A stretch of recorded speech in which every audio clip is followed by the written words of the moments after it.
sejauh ini mahasiswanya pengennya kuliah di kelas gitu. Oke, mungkin rindu ya Iya. tatap muka Jadi ya, Bu. katanya gini, kalau kuliah lewat daring itu rasanya nggak kuliah gitu. Jadi Oke. mereka dalam 1 bulan itu mereka ada 1 kali Tadi pertemuan di kelas tatap gitu. muka, Bu, ya. Iya, tatap Ketemu muka di dosen, kelas. ketemu teman. Ketemu dosen, ketemu teman. Jadi Sangkatan ya.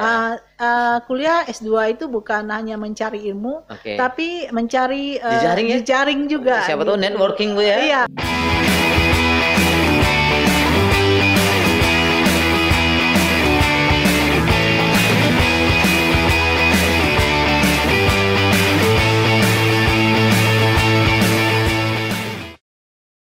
Assalamualaikum warahmatullahi wabarakatuh. Selamat berjumpa kembali Sobat Muda Unilak dan masyarakat Riau dan Indonesia khususnya di Bincang Podcast Unilak.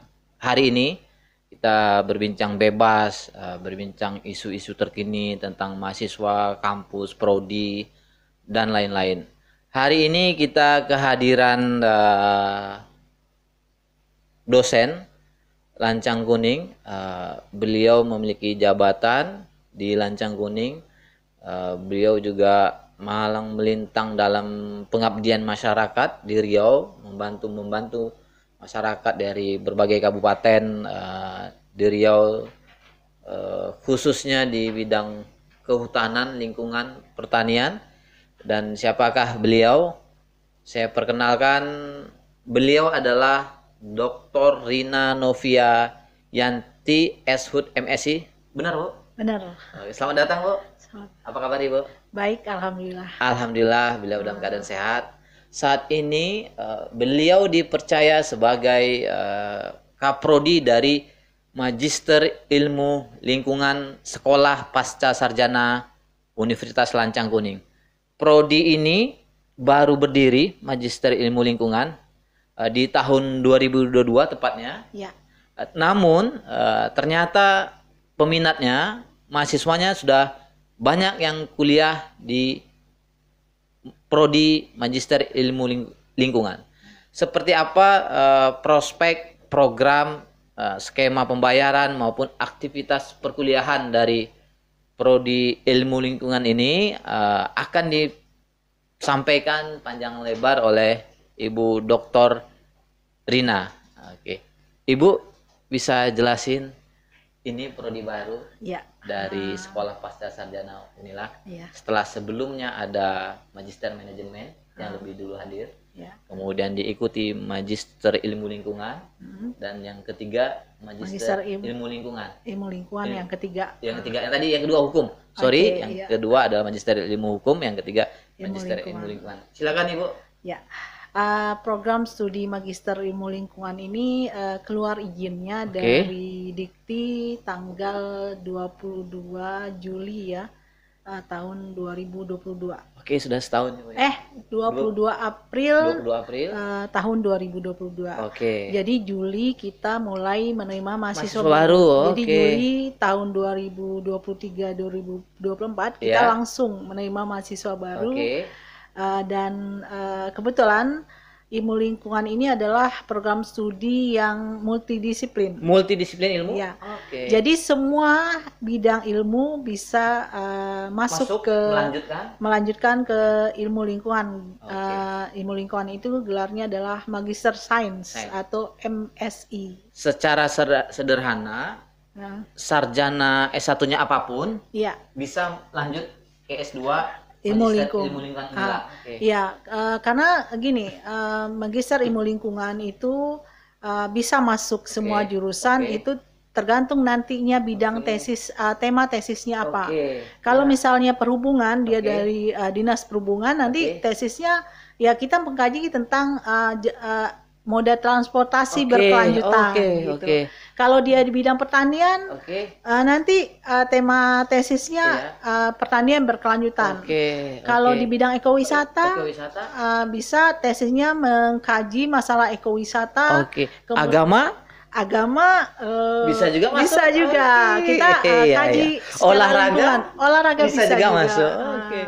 Jadi semua bidang ilmu nanti dihubungkan dengan tema penelitian tesis, tergantung kepada pekerjaannya apa Oke, gitu. Jadi kan oke. kadang alumni uh, ilmu administrasi Iya, ya, benar. ESOS, Pesos. nanti mereka bekerja di Pemda mana Iya, gitu. oke. Kemudian mereka bisa mengkaitkan tema disertasinya dengan kebijakan atau Oke. dengan masyarakat hutan Oke, adat, iya, hukum iya, iya, adat iya. begitu. Ya, berarti memang menarik sekali. Ya, Ternyata tugas akhir dari S2 tesis ilmu lingkungan tesisnya Ah. itu bisa hubungkan dengan dihubungkan aktivitas latar belakang pekerjaan mahasiswa iya, begitu ya? iya bisa. Oke, oke. Sehingga nanti kalau PNS atau Iya. dari ada linearitasnya. Linearitas, oke. Gitu. Sesuai bidang kerja juga Iya, membantu artinya Bu ya gelar iya. S2-nya ya? Iya, betul. Oke.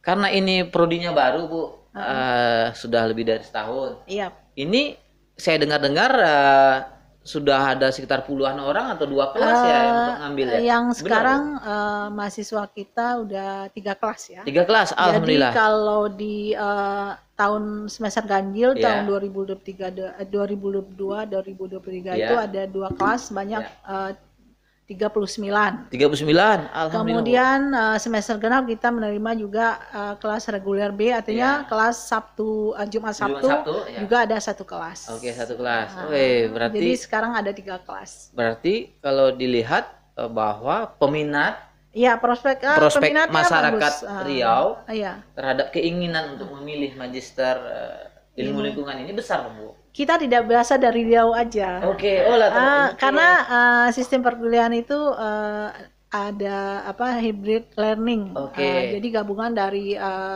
luring dan daring, sehingga kita dapat menjaring mahasiswa dari Maluku loh. Ada, Bu? Ada. Wih, jauh. Kemajuan teknologi memudahkan. Dari Maluku saya nggak membayangkan kalau tiketnya berapa kali penerbangan itu. Dari Medan ada juga. Iya, oke. Dari Jakarta ada juga. Oke. Jadi yang dari luar Provinsi Riau itu ada 3, Jakarta, Maluku, dan Medan. Oke. Menarik, Bu. Ternyata peminatnya tidak hanya di Riau. Saya kira tadi Riau ternyata udah se-Indonesia. Artinya jangan jadikan kendala misalnya jarak tidak usah berpikir kendala Bu ya. Kemajuan teknologi karena kemajuan teknologi memudahkan kita mengakses segala informasi. Magister ilmu lingkungan telah memberikan kemudahan itu. Yes. Nah, kalau sistemnya tadi mahasiswanya sudah ada latar belakang luar daerah bisa. Kemudian kalau komposisi perkuliahan, tatap muka ataupun online seperti apa, Bu? Ya, kita berusaha mengakomodasi permintaan dari mahasiswa. Kalau mahasiswanya pengen tatap muka di kelas, kita adakan tatap muka. Kalau mahasiswanya pengen daring atau Zoom, kita lakukan. Tapi sampai detik ini sampai sejauh ini mahasiswanya pengennya kuliah di kelas gitu.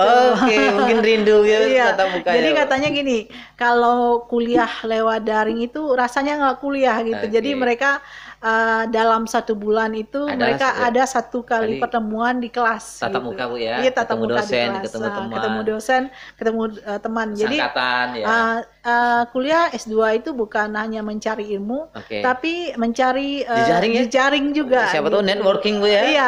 Jadi mahasiswa kita juga ada dari anggota DPRD. Oke, Bu. Ada dari kepala dinas lingkungan hidup. Jadi mereka memanfaatkan situasi yang tatap muka untuk berbagi atau sharing pengalaman. Gitu. Siapa tahu ada berbagi project-project. Iya gitu. Oke, Bu. Kalau sudah masuk kuliah ternyata bisa online, bisa tatap muka di kelas, artinya fleksibel. Dosen-dosennya mengakomodir. Juga jam kuliahnya juga fleksibel. Kita melaksanakan perkuliahan itu setelah jam kerja kantor. Jadi setelah kita mulai aktivitas mahasiswanya pekerjaannya. Jadi kita mulai jam 17. Tapi kalau kuliah tatap muka di kelas kita khususkan hari Jumat dan Sabtu weekend aja. Iya, weekend. Gitu. Nah, kalau saya lihat ini Magister Ilmu Lingkungan ada konsentrasi nih, Bu. Iya. Konsentrasi. Sekarang Bisa jelasin Bu apa aja konsentrasinya? Sekarang konsentrasinya udah nambah satu ya, yang sebelumnya pengelolaan. Tadinya 2 ya? Ya, pengelolaan sumber daya alam dan lingkungan dan agroindustri berkelanjutan. Namun sesuai dengan permintaan mahasiswa, calon mahasiswa kita yang mereka kan bidikannya ke magister manajemen. Lalu tertarik juga dengan ilmu lingkungan. Kebetulan di ilmu lingkungan itu ada yang membahas masalah manajemen lingkungan. Jadi kita bikin peminatan baru manajemen lingkungan gitu. Jadi ada 3 sekarang yang peminatan atau konsentrasi yang nanti nanti arahnya adalah ke tema tesisnya berbeda gitu. Masing-masing kelompok konsentrasi itu berbeda tema tesis. Saya lihat Ibu sebagai Kaprodi paham dan mengerti betul ini tentang magister ilmu lingkungan. Izin nih Bu, kalau S2-nya ilmu lingkungan? Iya, saya kebetulan S1-nya kehutanan ya. Kalau sekarang kan kehutanan dan lingkungan ya. Kemudian S2-nya ilmu lingkungan, S3-nya pengelolaan sumber daya alam dan lingkungan. Pantesan Ibu. Udah kata mau hafal apa. S3-nya dulu di mana Ibu? Di IPB Bogor. IPB. S2-nya? Di Undri. Di Undri, oke. Berarti Ibu udahlah. Saya S1 dan S3-nya di IPB gitu. Jadi pembuka dan penutup. Berarti makanya Ibu paham sekali tentang lingkungan, magister ilmu lingkungan ini. Nah, berkaitan dengan yang Ibu amatin ya, latar belakang dari calon mahasiswa maupun mahasiswa yang telah masuk di ilmu lingkungan. Apakah ada yang fresh graduate, artinya yang baru-baru tamat? Iya. Coba iya, sejauh ini mahasiswa kita terbagi 2 ya. Satu fresh graduate, yang satu lagi itu fresh graduate ini adalah untuk kelas A. Kelas A. Artinya mereka belum bekerja atau sudah bekerja, tapi mereka punya waktu lebih. Jadi kita kuliahnya sengaja di hari Senin sampai Kamis. Sore ya kuliahnya? Sore sampai malam. Dan online dulu? Online dan tatap muka juga. Tapi 80% itu tatap muka di kelas. Di kelas. Nah, kemudian yang kelas reguler B atau kelas Jumat Sabtu itu yang kelas yang sudah bekerja. Jam pelajarannya, jam kuliahnya itu sore Jumat sampai malam dan pagi Sabtu sampai dengan selesai gitu. Jadi memang peminatnya berimbang ya antara yang fresh graduate dengan yang bekerja. Dan yang fresh graduate ini adalah yang alumni ya. Alumni kita prioritaskan untuk alumni Unilak. Dan tidak tertutup kemungkinan untuk alumni-alumni yang lain. Kampus lain Bu ya? Iya, kampus lain. Kalau latar belakang mahasiswa yang sedang bekerja ngambil S2 lingkungan mungkin untuk karir kah Bu? Iya. Peningkatan prestasi karir, posisi gitu? Jelas karena sekarang ini kan setiap ijazah atau aktivitas yang mereka lakukan selama perkuliahan, misalnya menulis jurnal, kemudian mempublikasikannya di jurnal-jurnal yang terakreditasi, itu kumnya kalau di dosen kan kum namanya ya. Kalau di ASN mungkin poin ya. Jadi itu sangat berguna sekali untuk menghitung kenaikan pangkat mereka di akhir.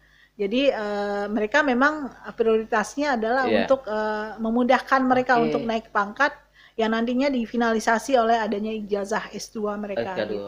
Karirnya makin bagus lah Bu ya. Iya, jelas. Karir makin bagus, jabatan makin bagus, tentu income juga bagus gitu. Income finansial. Iya, karena S2 itu bukan sekedar mencari ilmu, tapi kita akan memposisikan diri kita di pekerjaan kita itu lebih kuat gitu loh.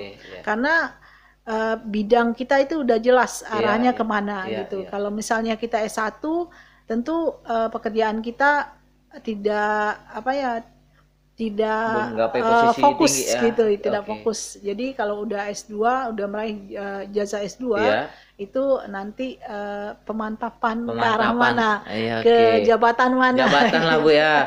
Misalnya S1 masih kasih atau kabit. Ketika sudah S2 itu bisa jadi kepala dinas, masuk posisi persyaratan administrasi, kepala dinas diperhitungkan lah Bu ya. Karena ada calon mahasiswa kami beliau itu menuju sekda gitu. Jadi beliau memang memerlukan itu pendidikan S2-nya. S2-nya untuk jadi sekda gitu. Mudah-mudahan tercapai, Bu. Iya, saya lihat di beberapa pemerintahan ataupun gubernur pernah saya baca setelah mensyaratkan minimal kepala dinas itu harus jabatannya S2. Kalau dosen minimal S3. Ibu udah tercapai nih, tinggal mudah-mudahan ngejar guru besar profesornya. Nah, tadi kita udah panjang lebar tentang kuliah, mahasiswa, latar belakang, kemudian selanjutnya adalah bagaimana dengan sistem pembiayaannya, Bu? Apakah bisa diangsur seperti angsuran kredit motor atau kredit mobil gitu? Boleh jelasin, Bu? Ya, memang ya sistem pembayaran kuliah itu sangat membantu sekali ya. Jadi kalau biaya masuk kuliah kan barengan dengan anak masuk sekolah ya. Itu udah gara-gara kepala tuh. Kalau mahasiswa S2 itu kan umumnya udah berkeluarga. Tentu mereka bagi penghasilan ke pos-posnya udah ada, siapa didahulukan. Gitu. Jadi karena memikirkan itu, kita memberikan keringanan. Gitu. Artinya selama menjadi mahasiswa S2 4 semester itu dibagi menjadi 9 kali bayar. Angsuran gitu. 9 kali, Bu? Iya, 9 kali dalam waktu 4 semester. 4 semester, itu 2 tahun. 2 tahun. Itu 9 kali bayar. Dengan uang pendaftaran 500.000, kemudian uang SPP tahap awal 2 juta setengah. Dengan modal, dengan setoran 3 juta udah bisa mendapatkan nomor induk mahasiswa dan berkuliah di ilmu lingkungan gitu. Sangat terjangkau kalau gitu, Bu. 9 kali angsuran selama 4 semester. Kalau misalnya kan uang kuliahnya untuk kelas A itu reguler ya, 24 juta setengah. Kemudian sampai Kamis 24 betul ya, Bu. Kalau kelas B itu Jumat Sabtu 30 juta gitu. Tetap 9 kali angsur 30 ini. Iya, sama antara kelas A dan kelas B gitu. Karena mahasiswa nanti diharapkan lulusnya itu di semester 3 paling cepat ya. Karena tahun 8 bulan udah selesai. Iya, udah selesai. Karena kita metode kuliahnya itu hanya kuliah 2 semester. 2 semester. Jadi di semester 2 mahasiswa karena sudah di semester 1 sudah mendapatkan mata kuliah metodologi penelitian. Jadi semester 2 mereka sudah boleh mengusulkan judul dan tesis. Dosen pembimbing. Dapat dosen pembimbing. Jadi mereka di semester 2 membuat proposal, menyiapkan proposal. Di awal semester 3 mereka seminar proposal atau ujian proposal, sehingga waktu yang cukup luang ya, 6 bulan lebih kurang atau 8 bulan lebih kurang mereka mempersiapkan untuk bahan disertasi mereka. Tesisnya, Bu ya? Tesis mereka gitu. Berarti seiring sejalan nih, Bu ya? Iya. Semester 2 jalan udah mulai judul, semester 3 sudah bisa ngerjain. Iya, karena sekarang ini di semester awal ya, kan udah masuk semester 3 nih. Kita udah akan melaksanakan hari Sabtu Minggu ini 3 orang mahasiswa akan ujian proposal. Ujian proposal? Iya, karena mereka sudah memasukkan judul dan calon dosen bimbingnya di pertengahan semester 2. Sangat cepat lah, Bu ya? Iya. Luar biasa, Bu. Baru 2022 berdiri dan mahasiswa baru. Beberapa hari ke depan akan ada yang ujian seminar proposal tesis. Iya, karena mereka kan syaratnya dari Dikti juga tidak ada berapa bulan minimal ya. Yang penting mereka sudah terpenuhi SKS-nya dan mereka sudah siap untuk tesis pertanggungjawaban isi tesis mereka gitu. Pasti calon-calon mahasiswa yang udah kuliah ini nggak nyadar tanpa terasa. Iya, benar. Tiba-tiba udah sempro aja. Jadi waktu 1 tahun atau 2 semester itu memang nggak kerasa memang. Nggak zamannya lagi kuliah lama-lama, Bu ya. Kalau zaman dulu kuliah lama mikir kalau saya dulu kuliah S2 tahun 2008 ya. Itu saya kebetulan lulusnya 2 tahun kurang ya. Kalau zaman saya itu kan S2 itu lebih dari 2 tahun. Iya, rata-rata saya ingat, Bu, saya ingat ya, buat kawan juga. Padahal dulu kan mungkin dari segi waktu kan habisin waktu ya kan. Betul. Sekarang kompleksitas kalau bisa cepat ngapain harus diperlama? Iya, betul. Karena waktu sekarang udah kayak udah berharga kan Bu. Iya. Kebutuhan berapa sih banyak yang dikeluarkan, Iya, pembiayaan kalau transportasi. kalau lama-lama kuliah kan Iya. berapa banyak biaya yang dikeluarkan Iya, selama perkuliahan betul, betul. gitu. Jadi Dan kalau berapa waktu, berapa pikiran yang tersita iya kalau gitu. bisa secepat dan semudah ini bimbingannya, Iya, semudah ini biayanya, berarti memang sangat iya. mudah dan terbantu mahasiswanya Bu. Iya, tapi tetap kita mementingkan kualitas ya. Iya, betul betul itu Karena ya Bu. mahasiswa yang 3 orang itu mereka mempersiapkan proposalnya itu sekitar 4 bulan. 4 gitu. bulan. Berarti mereka memang udah niat rancang Bu ya. Ya, memang Rancang, mereka iya. dari awal udah dirancangnya. Saya mau ngambil bidang apa, Iya, iya, iya. judul tesis saya Iya. apa. Memang sudah dibicarakan ya dengan Oke. prodi dari awal-awal masuk gitu. Udah dapat SK-nya Bu, SK pembimbingnya SK ya. pembimbing itu keluar Dosen pembimbing. pada saat pertengahan semester 2. Oke, siap. Kalau begitu, Bu, ini kan kita tadi banyak bicara yang Ibu sampaikan mahasiswa yang berlatar belakang memiliki pekerjaan. Iya. Ya. Ada juga yang mahasiswa fresh Yang graduate, yang artinya belum bekerja. belum bekerja tapi dia baru tamat S1. Nah, Ya. menurut Ibu nih, Ibu kan dokter dan pengalaman Ibu banyak. Kenapa kita yang harus kita yang masih S1 itu yang fresh graduate itu penting harus melanjutkan S2? Seperti apa Ya. pandangan Ibu? Karena kalau di bidang S1 aja mungkin pengalaman yang kita dapatkan masih kurang ya. Ya, oke. Karena di S1 itu kan kita sama tamat SMA semua. Oke. Kalau kita sudah S2, berbagai kalangan yang Oke. berbagai umur, berbagai Oke. pengalaman yang teman sejawat kita yang Oke. ada sehari-hari, Oke. tentu kita bisa memperluas jaringan, Oke, ya. memperluas wawasan, Oke. kemudian memperluas kenalan segala Oke. macam. Nantinya ke depan nanti dari jaringan yang kita bina Oke. itu akan memudahkan kita mencari mendapatkan mendapat pekerjaan ya, bisa jadi guru, dosen ya. Dan lapangan pekerjaannya itu sangat Oke, terbuka, terbuka.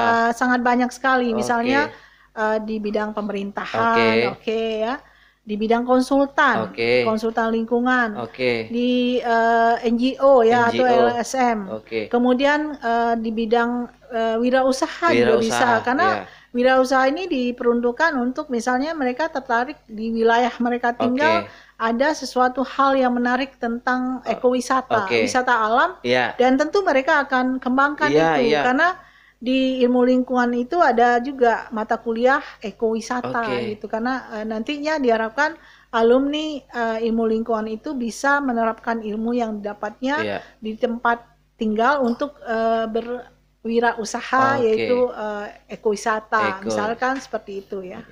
Karena kalau Ibu cerita ekowisata kan sekarang lagi sedang booming-boomingnya. Setiap desa berlomba-lomba bangun ekowisata, ya kan? Karena orang kota itu mencari yang alam-alam sekarang. Kebanyakan orang Riau pergi ke Sumbar ya.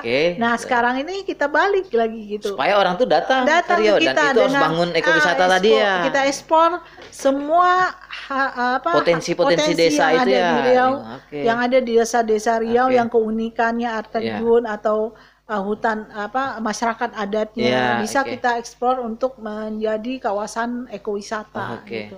Nah, ketika Ibu sudah cerita panjang lebar, tadi ada yang mau sempro. Ini kira-kira wisudanya kapan nih Bu? Mereka nih Bu? Wisuda perdana ini loh Bu, sejarah bagi ilmu lingkungan Unila. Iya, mudah-mudahan mereka memang targetnya 3 semester. Kan ini semester 3 awal. Belum masih bayar SPP ya, tapi sudah termasuk semester 3. Nanti diharapkan mereka lulusnya periode April 2024. Wisuda ya. Wisuda April ya. 2024? Kalau di Unila kan wisuda April dan Oktober. Setahun 2 kali. Mereka lulusnya sekitar Januari atau sebelum 2023 berakhir. Menjadi sejarah baru Bu ya, wisuda perdana bagi Magister Ilmu Lingkungan. Iya, wisuda perdana. Kami mengucapkan terima kasih Bu atas penjelasan dan bincang-bincang diskusinya di podcast Unilak. Mudah-mudahan peminat masyarakat untuk kuliah di Magister Ilmu Lingkungan Unilak semakin banyak. Informasi yang kita berikan ini menjadi informasi bagus, informasi yang jelas, sehingga terdoronglah masyarakat Riau dan yang Indonesia peduli lingkungan ya, masyarakat ya, yang peduli lingkungan ya, untuk kuliah di kuliah di Magister Ilmu Lingkungan Unilak. Nah, untuk terakhir Ibu, kira-kira Ibu kasih statement yang motivasi lah buat masyarakat bisa kuliah di Magister Lingkungan Unila ataupun kenapa harus perlu ngambil prodi Magister Ilmu Lingkungan, apalagi sawit di Riau banyak nih Bu. Okay. Kenapa kita harus mengembangkan ilmu lingkungan? Karena ilmu lingkungan itu mengena ke seluruh bidang. Bidang perbankan juga butuh analisis lingkungan, bidang perusahaan swasta dan sebagainya.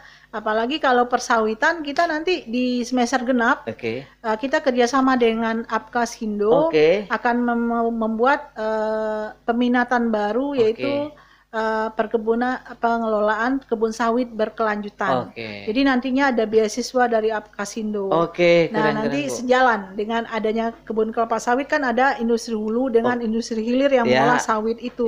Jadi kita sekarang ini ada agroindustri berkelanjutan, itu adalah kita berusaha memecahkan masalah industri hilir dengan industri hulu ke industri hilir yang dihasilkan oleh perkebunan kelapa sawit. Sehingga menghasilkan limbah. Nah, itu di konsentrasinya itu pengelolaan limbahnya itu bagaimana. Kemudian pengelolaan sumber daya alam kita lebih fokus ke kehutanan. Dan manajemen lingkungan kita fokus ke bagaimana mengelola lingkungan itu sehingga lingkungan itu menjadi seimbang antara kebutuhan manusia dengan kebutuhan lingkungan itu sendiri. Nah, nanti kedepannya kita akan membuat semester genap itu pengelolaan perkebunan kelapa sawit berkelanjutan. Nah, jadi terbuka. Gitu. Besar potensinya nih Bu, Magister Ilmu Lingkungan Unilak. Mudah-mudahan semakin maju dan kita tunggu sejarah baru bagi Magister Ilmu Lingkungan Unilak yang akan wisuda. Nantinya di awal tahun 2024. Kami mengucapkan terima kasih Bu atas waktunya. Izin Bu, kami sebenarnya ingin ngasih air mineral, ternyata Ibu sedang puasa. Mudah-mudahan Ibu lancar puasanya. Dan dapat sampai saat maghrib berbuka nanti. Demikian Sobat Muda Unilak dan masyarakat Riau dan Indonesia pada umumnya, diskusi hari ini tentang Magister Ilmu Lingkungan. Mudah-mudahan ini menjadi informasi yang jelas, informasi yang terang benderang, dan semakin banyak masyarakat untuk memutuskan melanjutkan S2-nya baik di Unilak maupun memilih prodi Magister Ilmu Lingkungan. Sekian, wassalamualaikum warahmatullahi wabarakatuh. Waalaikumsalam warahmatullahi wabarakatuh.